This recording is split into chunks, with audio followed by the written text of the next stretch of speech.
পূজা আসলেই বহু মুসলমান তাদের ঈমান হারিয়ে ফেলে, এরকম দৃষ্টান্ত আপনাদের চোখে পড়ছে কিনা? গজে চড়ে মা দুর্গা আসলে দেশের অভূতপূর্ব কল্যাণ সাধিত হয়, এরকম চিন্তা যদি মুসলমান করতে পারে, আল্লাহর কসম এক তিল পরিমাণ ঈমান আর ওই মুসলমানের ভিতরে অবশিষ্ট থাকে না। ঠিক কিনা বলেন? অনেকে আবার যদি এটা মনে করে যে পূজা আর রোজা একই জিনিস, আমাদের রোজা তাদের পূজা, খবরদার, কথা বলার সময় খুব সাবধানে কথা বলা উচিত। আমি দূর থেকে এই ভিডিওগুলো দেখে অবাক হয়ে গেলাম। 5% অমুসলিমকে খুশি করার জন্যে মুসলমানদের এই দেশে এই জাতীয় কথন, এই জাতীয় কথোপকথন, এই জাতীয় আচরণ সত্যিই আমাদের জন্য লজ্জাজনক। আমরা হিন্দু, মুসলিম, খ্রিস্টান সহ যারা এই দেশে বসবাস করি, বৌদ্ধরা সহ যারা আমরা বসবাস করি, আমাদের মধ্যে সম্প্রীতি থাকবে, ভালোবাসা থাকবে। তাই বলে নবীজির উম্মত আল্লাহর গোলাম হওয়ার বিষয়টি মুসলমান ভুলে যেতে পারে। পূজা আর রোজা এক জিনিস নয়। পূজা আর রোজা কোনোদিন এক সমান হতে পারে না। আমরা মুদ্রার এপিট ওপিট হতে পারি না। আমরা মুসলিম, আমরা সেই সে জাতি। মরক্কোতে আমি গিয়েছিলাম, 728 বছরের হিস্ট্রি। মুসলমান মাত্র 7,000 সৈন্যবাহিনী নিয়ে পুরো আটলান্টিক মহাসাগরের উত্তাল সমুদ্রের ঢেউগুলা পাড়ি দিয়ে সেই পর্তুগাল, স্পেন পর্যন্ত বিজয় করার জন্য যখন মুসলমান গিয়েছে, তেমন কোনো হাতিয়ার আর শক্তিবল মুসলমানের ছিল না, ছিল ইমানি লা ইলাহা ইল্লাল্লাহর শক্তিবল। বলেন আল্লাহু আকবার। তারেক বিন জিয়াদ উত্তাল সমুদ্রের ঢেউয়ের দিকে তাকায় বলেছে, থামো, মুসলমান জিহাদের জন্য বের হয়েছে। সামনের দিকে শত্রু বাহিনী, পিছনের দিকে আটলান্টিক মহাসাগরের বিশাল উত্তাল ঢেউ। সেই ঢেউকে লক্ষ্য করে তিনি বলছে, থামো, আমরা মুসলমানেরা এসেছি। দৃশ্য দেখে খ্রিস্টানরা বলছিল, আমাদের কাছে মনে হচ্ছিল ইন্না কাউমান মা তারেক বিন জিয়াদ, তারেক বিন জিয়াদের সঙ্গে যে কওম আসছে, লাউ আরাদু ইয়াখলা আল জাবাল লা খালাউ, যদি তারা মুসলমানরা যদি আঙ্গুল তুলে পাহাড়ের দিকে বলতো, পাহাড় তুমি সরে যাও, ঢেউ তুমি থেমে দাও, সঙ্গে সঙ্গে ঢেউ আর পাহাড় জায়গা থেকে সরে যেত। বলেন আল্লাহু আকবার। বিজয় মুসলমানদের এমনি আসে নাই। মুসলমানদের সকল বিজয়ের পিছনে ছিল ঈমানি হিম্মত। আজ মুসলমানরা গোলামির জিনজিরে আবদ্ধ।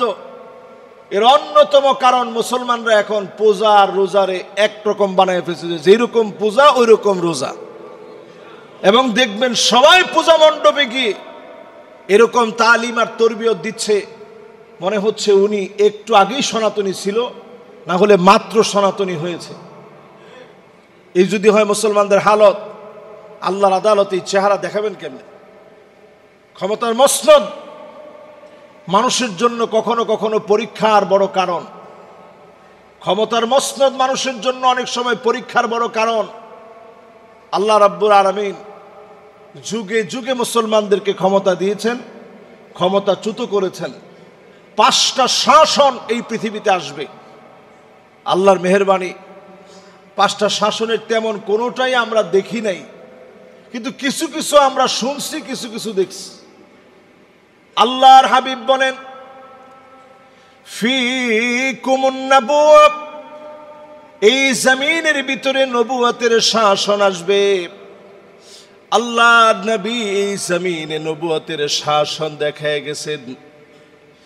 ঘুম থেকে নবীজি উঠতেন, চাটের দাগগুলা পড়ে যেত। আজ অবধি আল্লাহর নবী সেই হিস্ট্রি পড়ে দেখেন, চাটের দাগগুলা নবীজির পিঠ মুবারকের ভিতরে পড়ে যেত। হযরত ওমর একদিন অনুমতি নিয়ে গেলেন, আল্লাহর নবীর পিঠের এই দৃশ্য দেখে সহ্য করতে না পেরে বলে উঠলেন, ইন্নাল কাসরা আল কাইসার ফামা হুমা ফীহিমা। ওগো নবীজি, রোম আর পারস্যের সম্রাটদের কি এমন আছে তারা এত সুখ এত শান্তি করে, আপনি এত কষ্ট কেন করবেন? আপনি তো রহমাতুল লিল আলামিন। ঘুমের থেকে উঠলে আপনার চাটের দাগ পড়ে যায়। আল্লাহর হাবিব বললেন, ওমর শোনো, ফালাহুমুদ দুনিয়া ওয়া লানাল আখিরা, তাদের জন্য শুধুমাত্র দুনিয়া, আমাদের জন্য আখিরাতের দুয়ার যিনি খুলে দিবেন তিনি কে? তাদের জন্য শুধুমাত্র দুনিয়া, আমাদের জন্য আল্লাহ পাক আখিরাতের দুয়ার খুলে দিবেন। তাদের জন্য শুধুমাত্র দুনিয়া আছে, আমাদের জন্য আখিরাত আছে। তাদের জন্য শুধু দুনিয়ার চাবিকাঠি খোলা, আমাদের জন্য আল্লাহর আখিরাতের চাবিকাঠি খোলা। তাদের জন্য শুধুমাত্র দুনিয়া, আমাদের জন্য আল্লাহ রাব্বুল আলামিন আখিরাতের দুয়ার খুলে দিয়েছেন। সুবহানাল্লাহ বিহামদি।